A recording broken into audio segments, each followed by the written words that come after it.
Photograph है वो दिखा करके मैं इस चर्चा को आगे बढ़ाना चाहती हूँ। ये अगर आप जी बताइए, ये क्या है उसमें? इसमें एक द गार्जियन ने हेडलाइन दी है इसमें, give him any award and he will come running, Narendra Modi racks up honours on overseas trip.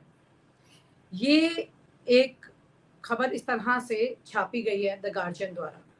तो यहाँ पर बड़ी बात, इन्होंने भारत देश का इससे बड़ा कोई अपमान हो सकता है क्या? ये अवार्ड जो जिसकी फोटो दिखाई गई है, ये अवार्ड 3 दिन पहले डिसाइड हुआ था और मोदी जी इसको लेने के लिए चले। वो तो सेशल्स में हुआ, सेशल्स में भी हुआ कि वहां पर भी हुआ कि वहां वो अवार्ड था ही नहीं, अचानक इनके जाने पर क्रिएट किया गया, एआई से बनाया गया। यहाँ तक उसमें रिपब्लिक लेके सेशल्स जो देश है उसकी स्पेलिंग तक गलत है और एआई से जनरेट करके इनको एक अवार्ड दे दिया गया। और पूरी दुनिया ही जान गई है कि इनको कोई अवार्ड देने के लिए बुला दो, ये भागे भागे आएंगे और उसके बाद सुपारी मीडिया चीख चीख करके उसकी तारीफ करेगा। तो ये भारत देश का अपमान करने के अलावा आदमी कुछ नहीं कर रहा है। विनीता, मैं पहले भी कह चुका हूं, फिर कह रहा हूं, कि आरएसएस का एक सपना है। आरएसएस देश में एक ऐसी व्यवस्था बनाना चाहता है जिसमें आरएसएस का जो चीफ होगा वो ईरान की तरह, जैसे ईरान में एक धर्मगुरु होते हैं और वो सर्वोच्च सेनापति होते हैं, वो सर्वोच्च लीडर होते हैं, वहाँ के सुप्रीम लीडर कहलाते हैं। वहाँ पर भी एक राष्ट्रपति भी होता है, लेकिन वो उनकी मर्जी से होता है। एक कैबिनेट भी होती है और सुप्रीम लीडर के अपने कुछ सलाहकार मंडल भी होता है। तो आरएसएस की हमेशा से एक कल्पना रही है कि देश में एक ऐसी शासन व्यवस्था बनाएगा जिस शासन व्यवस्था में सिर्फ आरएसएस शासन करेगा और भारतीय जनता पार्टी अकेली पार्टी होगी जो चुनाव लड़ेगी और उनकी मर्जी से कोई राष्ट्रपति या प्रधानमंत्री जो भी सिस्टम रखना चाहे वो होगा, लेकिन सारी पावर आरएसएस के हाथ में होगी। आरएसएस के जो लठैत, जो उनके स्वयंसेवक हैं, वो थानेदार होंगे, वो सारे दफ्तरों पर कब्जा कर लेंगे, वो सारे दफ्तरों पर वो लोग कब्जा कर लेंगे और वही लोग उनकी मर्जी के बिना एक पत्ता नहीं हिलेगा पूरे देश में। ये उनका सपना है। अभी क्या है, 12 सालों में लूटा है नरेंद्र मोदी की सरकार ने और देश को बर्बाद कर दिया है, देश को कर्जदार कर दिया है। 45 साल की सबसे बड़ी बेरोजगारी आप देख ही रहे हो, रुपया पाताल में चला गया है और महंगाई आसमान पर चली गई है। ये सारे हालात हैं। नरेंद्र मोदी हर जगह फेल साबित हुए हैं।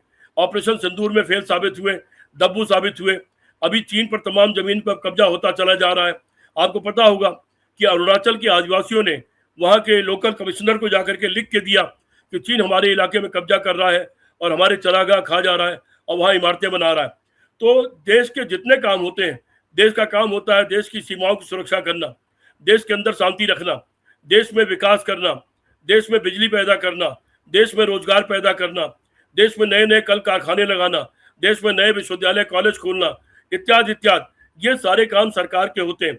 और भविष्य की जो चुनौतियां, उसके लिए दवाई के कारखाने बनाना, उसके लिए शोध के कारखाने लगा, शोध की चीजें बनाना है, विश्वविद्यालय इत्यादि बनाना और उसके लिए शोध संस्थान इत्यादि बनाना, ये सारे काम सरकार के होते हैं। इन सारे कामों में भारत का नरेंद्र मोदी की और आरएसएस की, ये भारतीय जनता पार्टी नाम की जो सरकार है, ये पूरी तरह फेल हो चुकी है, बुरी तरह बदनाम हो चुकी है। देश बर्बादियों में जा चुका है। देश का कर्जा 5 गुना बढ़ चुका नरेंद्र मोदी के आने के बाद में और इस वक्त हालत बहुत बुरी, महंगाई आसमान छू रही है। पेट्रोल जो मनमोहन सिंह के टाइम में $160 के रेट से आया करता था कच्चा तेल, लेकिन उसके बावजूद 60-70 रुपए लीटर पेट्रोल मिलता था, 50-55 रुपए लीटर डीजल मिलता था। आज $70 आ गया है कच्चा तेल, लेकिन यहाँ पर 100 रुपए के आसपास पेट्रोल मिल रहा है प्लस माइनस अलग अलग जिले में, और 90 के करीब 90-95 रुपए डीजल मिल रहा है।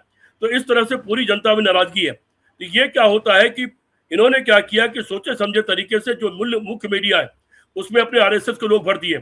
उधर सारा मीडिया संस्थान अंबानी और अडानी ने खरीद लिया। तो उन लोगों के द्वारा ये करते क्या है कि छोटी छोटी चीजों को बड़ा बना के दिखाते हैं, उसी में तमाम जनता का ध्यान भटकाते हैं।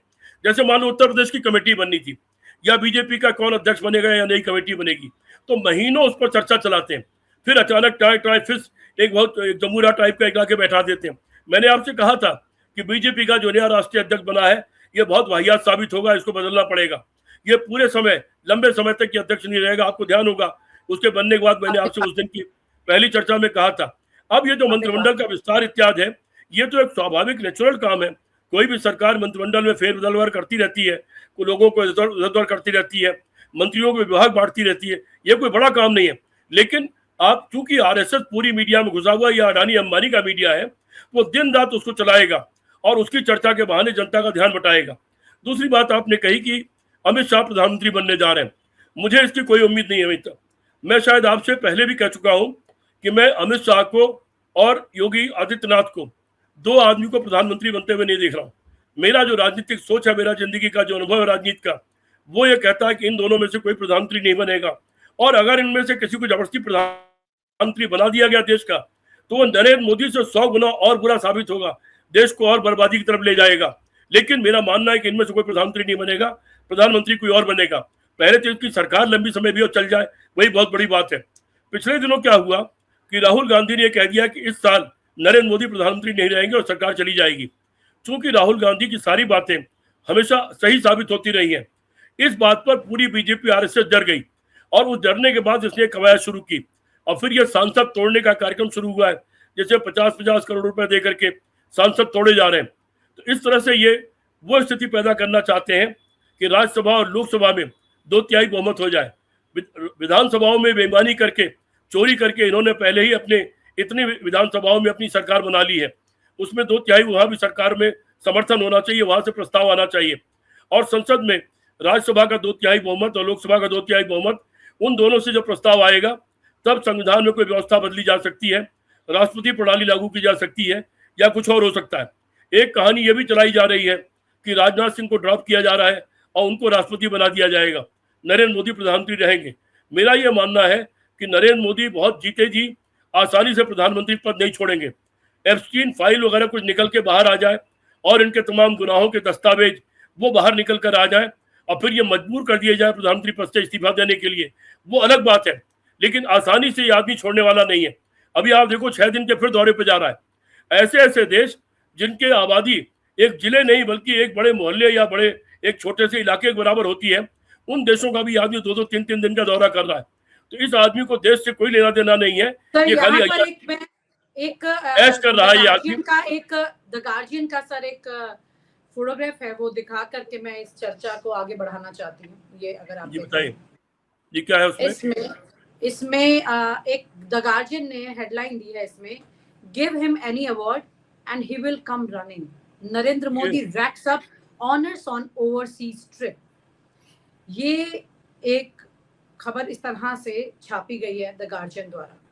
तो यहाँ पर बड़ी बात, इन्होंने भारत देश का इससे बड़ा भी अपमान हो सकता है क्या? ये अवार्ड जो जिसकी फोटो दिखाई गई है, ये अवार्ड 3 दिन पहले डिसाइड हुआ था और मोदी जी इसको लेने के लिए चले। वो तो सेशल्स में हुआ, सेशल्स में भी हुआ कि वहां पर भी हुआ कि वहां वो अवार्ड था ही नहीं, अचानक इनके जाने पर क्रिएट किया गया, एआई से बनाया गया।